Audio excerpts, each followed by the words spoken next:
The issue of Afghans who are waiting here in Islamabad to be allowed to or to be issued a visa for Germany.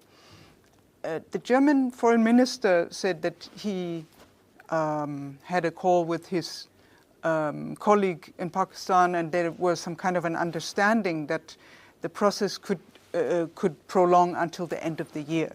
I think the word deportation is not the correct expression that needs to be used over here, because deportation is not the thing that's being actually done. You see, Pakistan has hosted millions of Afghan refugees over a period of more than 40 years. And we consider Afghanistan as our brotherly, neighborly Islamic country. Refugees that came from Afghanistan, because we need to understand the context of what's going on right now.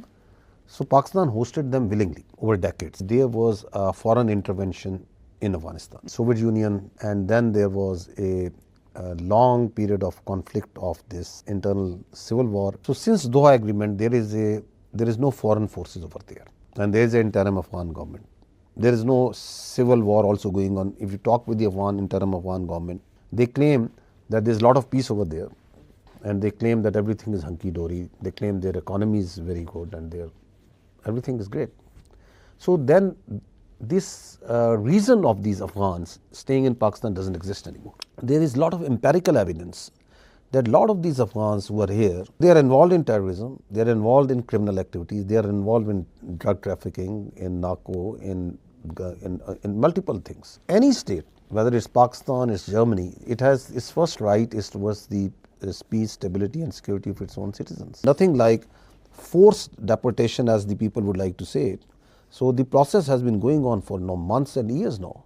So it was, I think, last year, I think perhaps in October, that the state decided enough time was given that the people will be sent back. We are going in a very systematic manner, and we have a very logical way of doing that. And Pakistan has been giving extensions and extensions and extensions for multiple times. The visit of Field Marshal Munir to the US. I just read in the New York Times Prime Minister Modi could come to the same location at the same time when the Field Marshal had lunch with President Trump.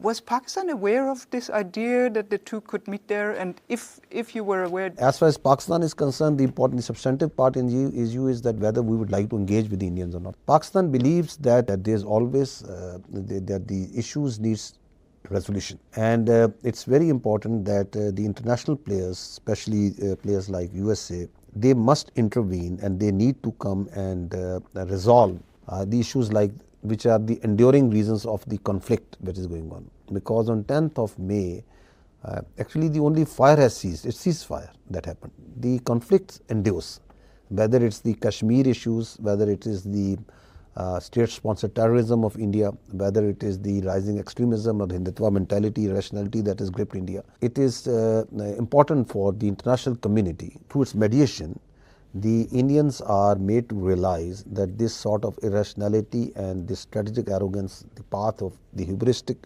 attitude that they have adopted, it's not going to work. So I think first, I think the correct term is not insurgent. It's terrorist. So there's no insurgency in Pakistan, whether it's in Balochistan or Khyber Pakhtunkhwa. It's pure terrorism. And we have no doubt in our minds in Pakistan that each and every incident of terrorism that happens in Pakistan, behind that is Indian support and its abetment. But we have absolutely no doubt in it. You talk about the evidence. So this is one dossier that was given in 2001. Then there's a dossier that was given in 2003 to United Nations. Then there is the arrest of the Kulbhushan Yadav. Then this is a serving Indian naval officer who was involved in terrorism inside Pakistan. I will bring it into 2025. So it's a continuous, it's happening. In 2005 again a dossier was given. So Pakistan has been giving all these dossiers, and each dossier is full of the evidence to the international community, and in Sharm el Sheikh it was handed over to the Indian Prime Minister at that time. I'll give you some numbers. Since January 2025, there have been 1,016 terrorists have been killed by Pakistan. We have suffered 762 shahadats, martyrs. Out of this, near to 300 are civilians. We have been carrying out, during this calendar year, we have carried out so far 47,900 intelligence-based operations. So this comes to approximately 190 intelligence-based operations per day. If you see this quantum of effort that is going on, and this terrorism, if it is only homegrown and home supported, it would have been over way back. Just by the amount of threat that is coming out to Pakistan, any sane mind can understand that this cannot go on without external support and sustained support. You kill 1,000 and still they are coming. So there is a base of operation because coming from where? Afghanistan. So there is a base of operation that the Indians use. The base of operation is Afghanistan. The whole terrorism that is being done is being executed by the Indians over there. So Indians have a playbook of using terror as a tool of state. In Pakistan, their main two tools are this Fitna al-Hindustan aka DLA and this Fitna al-Khawarij aka TTP. This is on 25th April. An Indian-sponsored terrorist, Abdul Majid, was apprehended near Jhelum bus stand, and we had put it out in the media and everywhere and shared everywhere. And we discovered ID bombs, 2 mobile phones and cash from them. Now this person, using these drones, we carried out his raid. We find an Indian drone from them, rupees, cash. There are hundreds of such examples where there is money transfers from serving Indian officers. They are transferring. They send drones with explosives, come to the Pakistani side, the terrorists take them up, plant them, send the pictures of the incident, of the people killed.